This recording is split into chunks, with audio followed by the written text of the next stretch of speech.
তো নমস্কার বন্ধুরা, চলে এসেছি নতুন একটা মিনি ব্লগ নিয়ে। তো আজকে এই মিনি ব্লগে আমরা সবাই এখন দেখতে পাচ্ছি কত মজা করছি, কত খুশি। কেন কি আমাদের এখন পড়া হয়ে গেছে, এখন আজকে আমাদের একটা বন্ধুর জন্মদিন।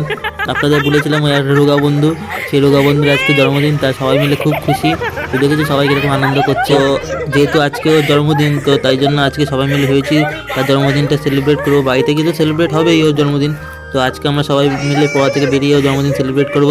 তাই তো 2 মিনিটের মধ্যে কেকটা কাটা। তো বন্ধুরা, ফাইনালি আমাদের রোগা বন্ধুটার বার্থডে সেলিব্রেট হচ্ছে। এই যে বন্ধুরা, তার কেক কাটবে এক্ষুনি। পাগলামো করছে যদিও, তা ঠিক আছে, এগুলো সব মানা যায়। হ্যাঁ, একটু আনন্দ তো করবোই, কেন কি ওর জন্মদিন বলে কথা। এই যে বন্ধুরা দেখতে পাচ্ছে এখন কেক কাটছে ও।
তো বন্ধুরা, যেমনটা দেখতেই পাচ্ছ, ওর কেক কাটা হয়ে গেছে, সবাইকে কেক দিয়েও দিয়েছে। এখন কেক টেক কেটে আমাদের বার্থডে সেলিব্রেট হয়ে গেল। তো বন্ধুরা, আজকের জন্য এইটুকু, দেখা হচ্ছে পরের ব্লগে। টাটা।